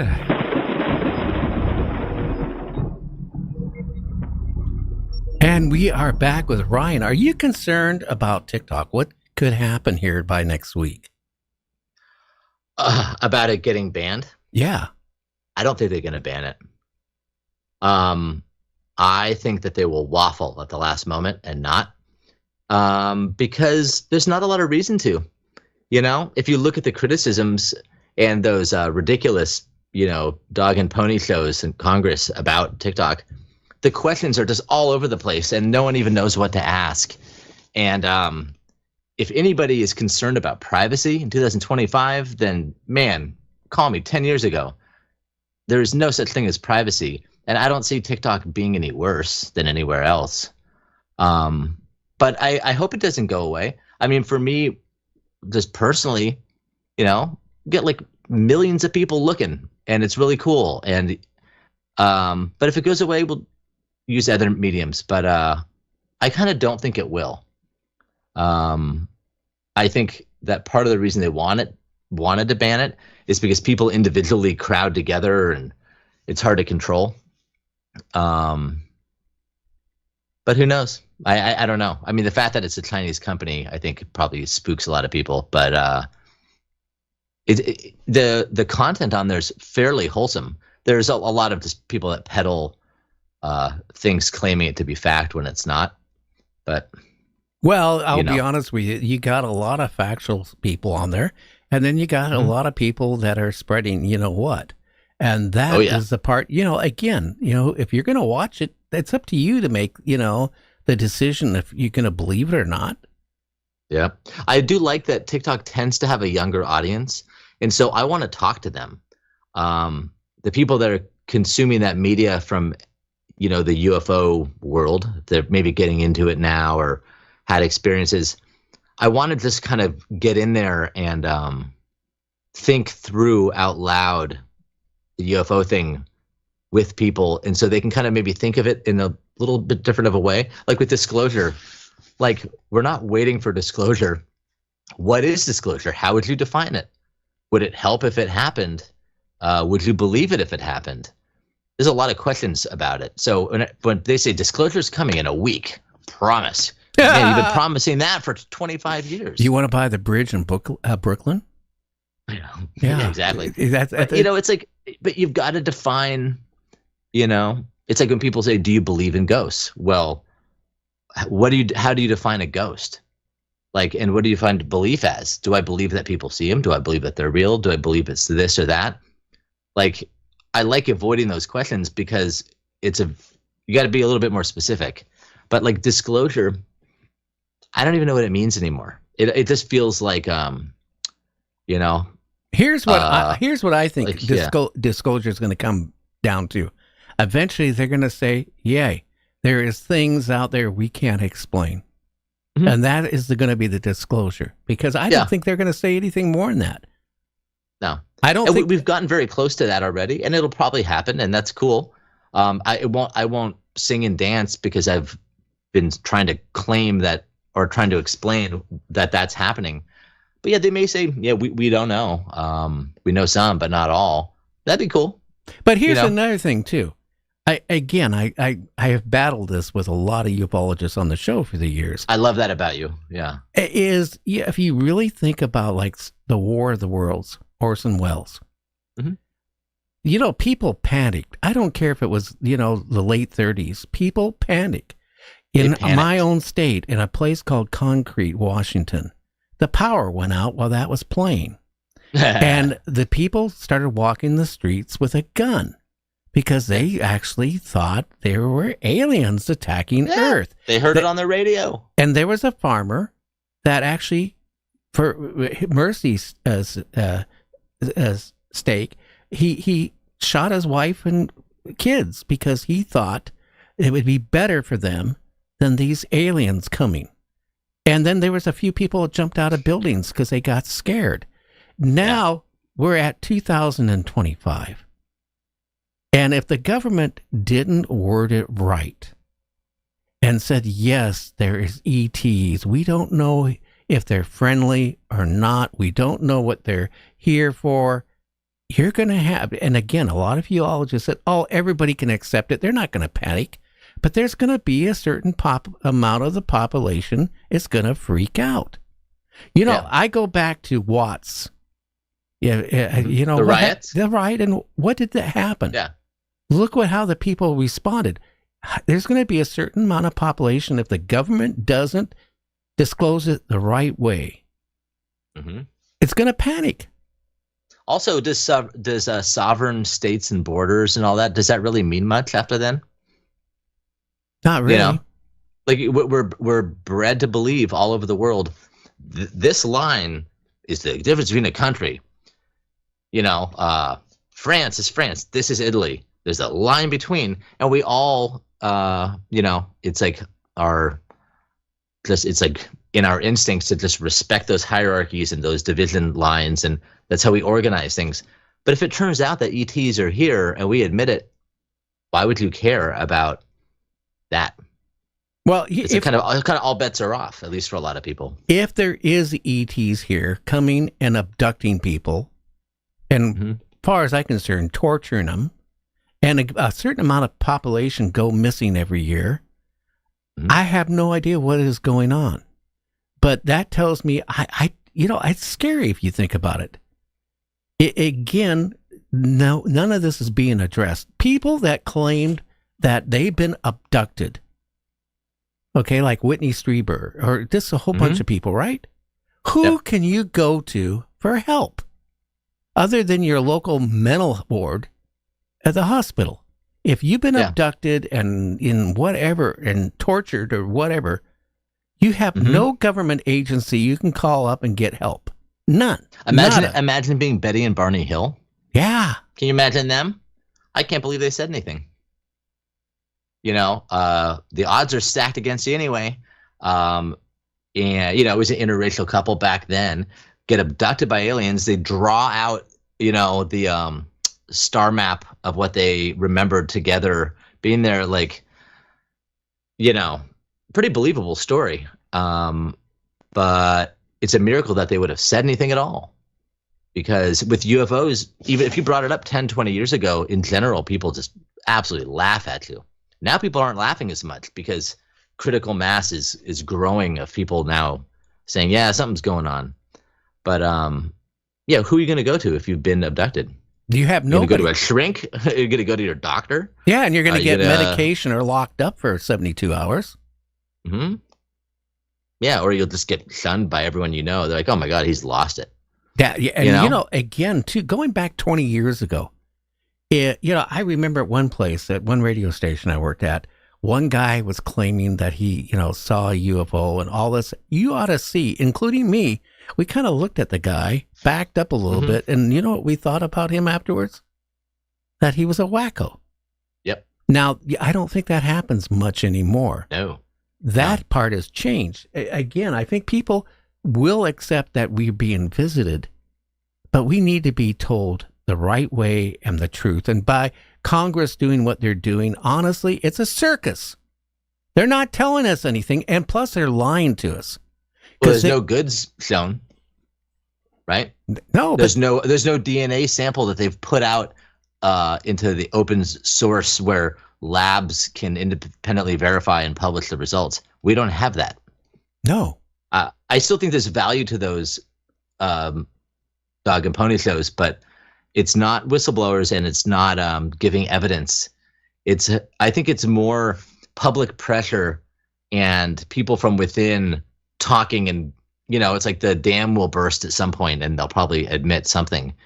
But a lot of it's just kabuki theater. But this has been going on since, Congress has been having, and the Senate have been having hearings about UFOs since 1947. And a lot of people don't realize it. They had closed meetings about it, but this has been going on for decades. After the Phoenix Lights, they had it. They've had it through the 50s, the 60s. Yeah, definitely. So it's awfully weird seeing congressmen and senators from both sides of the aisle getting along just great when talking about UFOs. And suddenly they seem like the rest of us. They're like, they care a lot. They're really into it. Like, are you really? Or because maybe they want to be reelected. Yeah. And then you just don't bring it up again after you get reelected. But back not the last one, but the other one, disclosure with the Congress, I called up and talked to my local congressman, and he laughed for about 2 minutes, and he goes, do you realize there's only a small amount of, out of 500 people, a handful pushing this, and nobody else in the Congress takes it serious because they're not joining into it. Mm-hmm. Yeah. Well, it's also, Congress is about lobbying. It's not about UFOs, But I think a lot like, if you think about medical marijuana or whatever from 30 years ago, I mean, it was like a felony to get caught with it. And now it just seems like everyone's doing it. So I think that the public does shift its approach. And I think now people are way more accepting that something's going on. But I think it's important for some of us to yank back a little and say, there's also, the government also lies and says that it's real when it's not. And they're very confusing about it. Well, that's the whole point. I think what they're doing is keeping it confusing. And again, and it's frustrating a lot of people. Again, people, here's the point. That you got these people making these claims it's going to be next week, next month, next year after year after year. How long are they going to get away with spreading shit like that? Yeah. You remember Jim Jones and Jonestown? They're coming. Do you hear them? They're coming through the jungle. They were not coming through the jungle. Yeah, but they drank Kool-Aid. Yeah, they drank the Kool-Aid. Well, that's how they got him to drink the Kool-Aid. He said that they're coming. You can hear them right now. They're just around the corner. Well, how about that? It's a dark analogy, but okay. Okay, but let's jump one step further. How about that church? And I'm not going to mention in California, where the person actually got his whole flock to sell everything they have. Oh, yes. Yes. And then, they had to get rid of all their material objects. That was a UFO cult. Yeah. And what did they do to themselves? It was a UFO cult. They killed themselves to be taken. They went to Marie Callender's and they were all dressed exactly the same, and they had their little bag packed for the stuff, and they all killed themselves. Yeah, that was a UFO cult. And that guy, I don't know if you want me to name him or not. Go ahead. Marshall Applewhite. Yep. He in LA in the 80s was known as holding UFO seminars all over the place. And his whole sales pitch was, if you come to the desert with us, you can meet aliens. And he built this huge community of it's almost like a self-help group of alien believers. But he got it down to his, was it Branch Davidians, I think? He finally did what cult leaders have to do, which is get you away from your friends and family, the true believers. And then they all killed themselves. But yeah, he was selling UFO stuff, man. And it's crazy. And it's very crazy. And that means there's a certain amount of the population, I said, is gullible. Yeah. Well, UFOs will turn into a religion at some point, probably. Well, kind of ripe for it. Don't you realize there's 1 million UFOs flying around our planet at any given time protecting us? That's what a psychiatrist told me one time. It was on my show. Really? Yeah. What are they protecting us from? I don't know. But I think she needed to really have an examination on herself. Yeah. Hey, Gary, before we wrap up, we've got to talk about drones, or people are going to hate us. We're going to hate us for not talking about drones. Drones is driving me freaking crazy. My son, before we get into it, when this was all going on, and I just got out of the hospital after having 2 heart attacks and dying twice, and I didn't see God or anybody else, but I sent him out on the deck, and I said, hey, take it, up in the sky. And he came back and he had a drone on it. People don't realize in our civilization, as far as advanced it is, you got Amazon, you got Walmart, you got all these auto park stores, you got all these companies and government agencies and all that stuff using drones, plus private people using drones. So what do you want to say about drones? Well, there's a heck of a lot of drones out there for sure. But the whole thing about New Jersey right now, and 50 SUV-sized drones coming from over the ocean. This is the governor of New Jersey saw that over the bases in Pickaninny Arsenal and all. Like, something really weird's going on. And some of them, an SUV-sized drone, you can't buy that on Amazon. No. And those things have like a half hour worth of energy that can fly anything. And these are up for hours. And the Defense Department, FBI, police are like, we don't know. It's not a threat, though. You're like, how is it not a threat if you don't know what it is? And if it's committing the most illegal act imaginable, which is flying over Pickaninny Arsenal. President says we don't know. Police don't know. Governors don't know. So I don't believe that all of them are lying when they say they don't know. I think some are. Of course, we know someone knows what it is. If you have the technology to send that kinetic bomb into the Volvo in Afghanistan for show from space. Yeah. You know what the drones are. But there's some very weird things with it. Like all the downtown lights flashing on and off. Have you seen those videos? Oh, yeah. Tons of them. When they go over, people try and like shoot them down or track them. There's FAA trackers that'll track anything with a permit. Nothing. The fact that they're coming from over the ocean, it's very weird. And I don't think it's all drones. I think it's also, I don't love the term UAP, but I just say UFO. Well, could it be UAPs or flying discs that are cloaking themselves to look like that? Could be. There's crazy theories out there about what those are. Governments looking for like lost nuclear, whatever. Okay. But I think there's strong reason to believe that the UFOs. Like, why would they not say anything? Why would it, how is there just like an epidemic of incompetence when it comes to people are just all night long now out in New Jersey area filming them constantly, and they have no idea what they are? It's very weird. Well, very weird. Yeah, and what's funny is Biden had 2 balloons shot down. Why haven't we been shooting these? Yeah, we shot down the Chinese spy balloon, Yeah, 2. And popped that thing. We've done 2 of them, actually. One over Canada and one somewhere else. Oh, yeah. Why aren't we shooting these drones down? Not even attempting to. They closed Wright-Patterson Air Force Base completely in an emergency because of these drones about a month ago on a Friday night. They closed the whole thing. There's chatter from panicked FAA, towers to commercial pilots. They're like, what is going on? These things are zipping everywhere, 180s in the air, all this. And they're like, yeah, we're aware, we're trying. Like, there's a ton of this chatter. So if it was like secret government craft, you're doing it all wrong. And if it's people just flying commercial drones that are really amazing and expensive, we don't know what they are. Like if they're from China, who has better drones than us, it also doesn't make a lot of sense. It's very weird. But it's a lot of them, not just hundreds. On the East Coast, but on the West Coast and, Nevada, Washington State, all these areas are getting the reports of these things.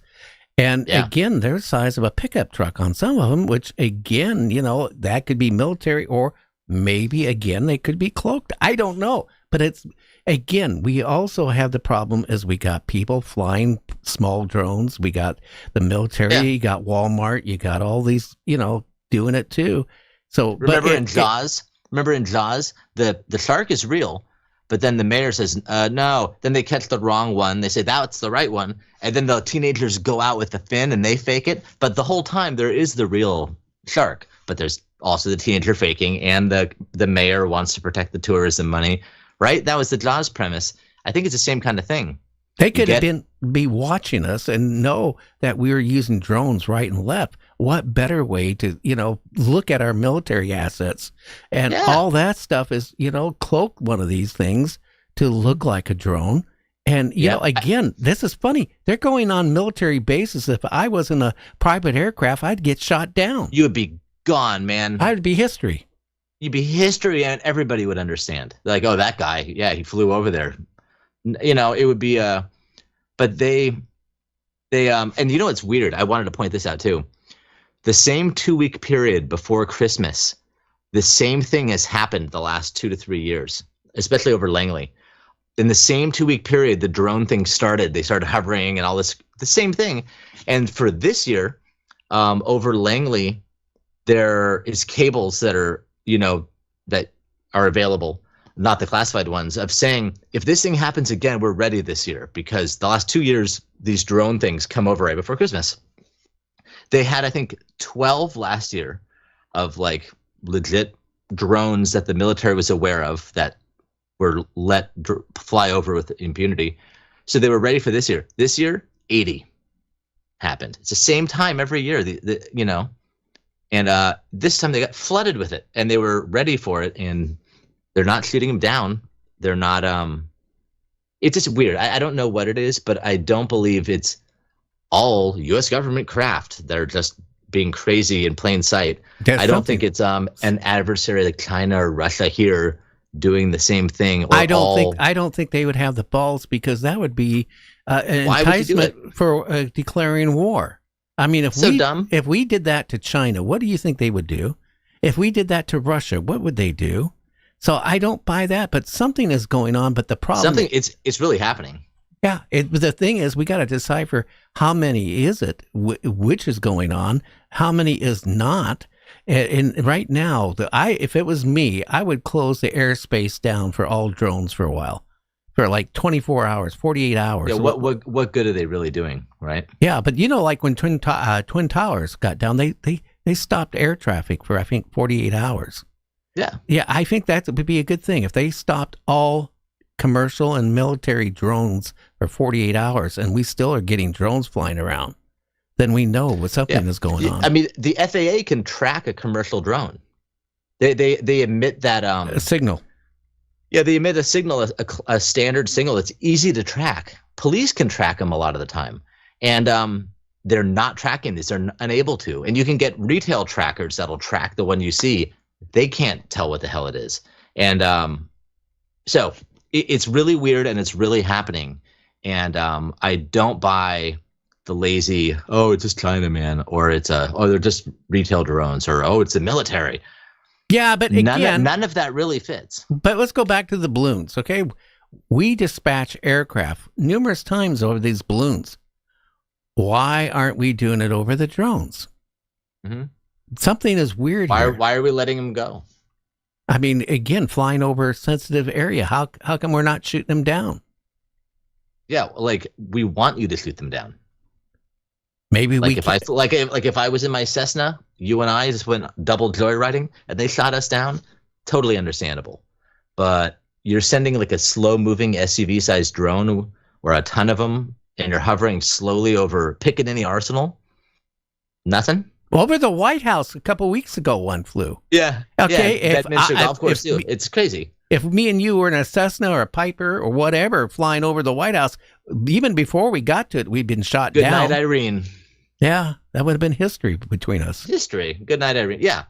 So it is completely bizarre. And as far as I'm concerned, they're UFOs until somebody can explain them otherwise. Maybe we can't shoot them down. Maybe our technology, we can't. Ding, ding, ding, ding, ding. Yep. You know, Governor of New Jersey saw them coming from over the ocean, or the Coast Guard as well, from over the open ocean, SUV size. What kind of power does it take to power those things for that long? Well, you know, I don't think we can shoot them down. Here's some bullshit. It was spread too by some people. Is that they were coming from Iran? They were coming from, ships off the coast. Launching. You realize how many drones that size they would have to be able to charge and then take off and control? That don't make logical sense. They were smoking every amateur tracker would see it anyway coming. It'd be a huge story, and it'd be all over the, and also it would be a huge act of war from a country that, I really don't buy that. Well, we would have, if there were the ships out here launching them, we would have took out the ships. See, Oh, yeah. the whole thing is we're being lied and deceived too. Again, they're not really addressing what the drones are. They're just whatever. And that's the frustrating. Trump says he'll say what it is or he'll admit. It'd be great if he did. I'm not going to hold my breath, but he says he will. Yeah. Well, maybe the doctor will. Yeah. So anyway, how can people find you? When do you go on TikTok and all that? I'm up there pretty much every day. It's Probe the Deep is the handle for YouTube as well. And I'm just sort of like a constant stream of. I try not to complain all the time, but I just go, whatever's happening in the UFO world, or like discussing UAP, the term UAP versus UFO, what I think about it. I debunk a lot of videos, but I get excited about the ones that I think are real. I'm just constantly talking UFOs. It's all I've thought about since I was a kid. Well, again, too, I do believe we were being visited. It's like last night I had a scientist on, and I said this is the beginning of the show when I asked him about UFOs and aliens and, out there in the universe, the galaxies, the solar systems. He said, no, they don't exist. And that's how closed-minded a lot of people are. How can you word it like that? Okay, if there is such a thing as God, and are we the only planet in the whole campground that has life on it? I can't buy that. You know how naive you'd have to believe that we're the only life on planets exists. Look at us. We exist. We're proof that there's life on planets in space. Yeah. Varied of all kinds. I mean, under the ocean is all the weirdest aliens you could ever possibly hope for, like cuttlefish and stuff. They look totally like sci-fi. I agree with you. Yeah, we ain't special. No. Do you have a website or anything like that too, or anything? I just do the social media thing. Probe the Deep is outside and Probe the Deep. I find that I like to just keep it streaming and just keep it chatting. UFORadar was mysteriously closed out from under me, unfortunately, back in the day, in the blob era. So, too bad. Yeah.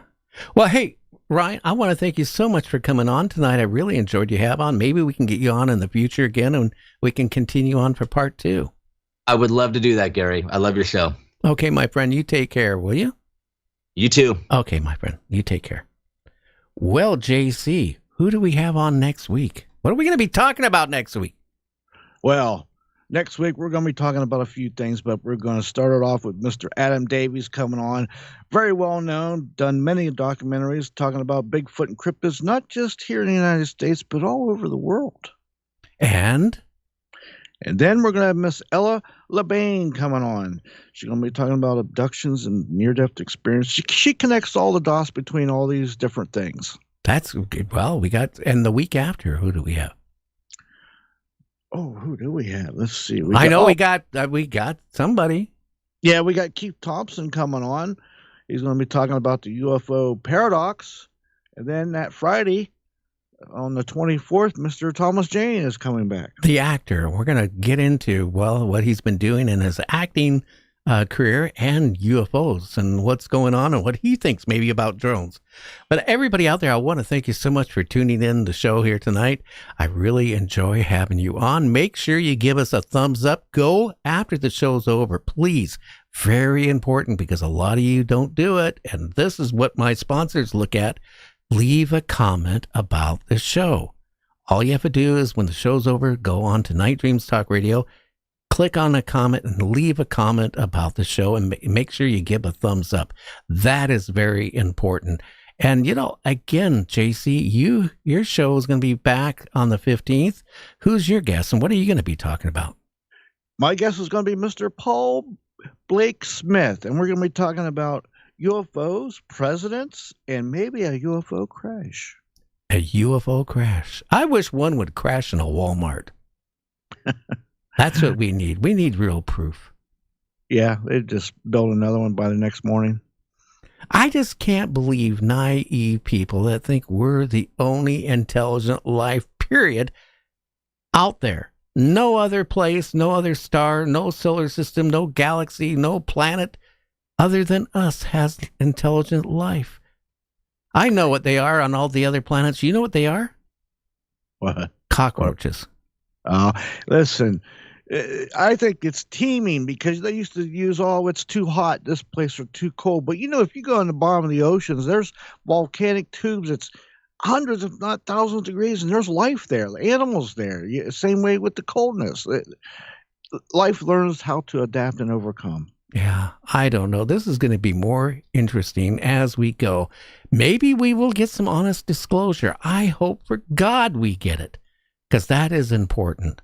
We need to know. Well, everybody have a great weekend. Stay out of trouble. Don't do anything that my producer does, because you never know.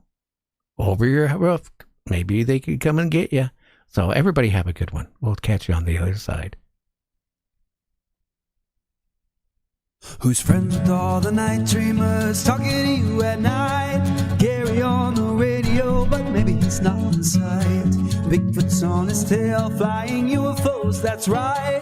Gary's talk show radio, Wednesday, Thursday, and Friday nights. If you need a friend to talk to, he will always be there. The Night Dreamers talk show will fix your despair. If you want to talk conspiracies, Night Dreamers is for you. Top secret case, alien space, it's Gary with the news. Tune in on the radio, don't let Big Brother know. They're listening to everything, even Gary's late night show. If you need a friend to talk to, he will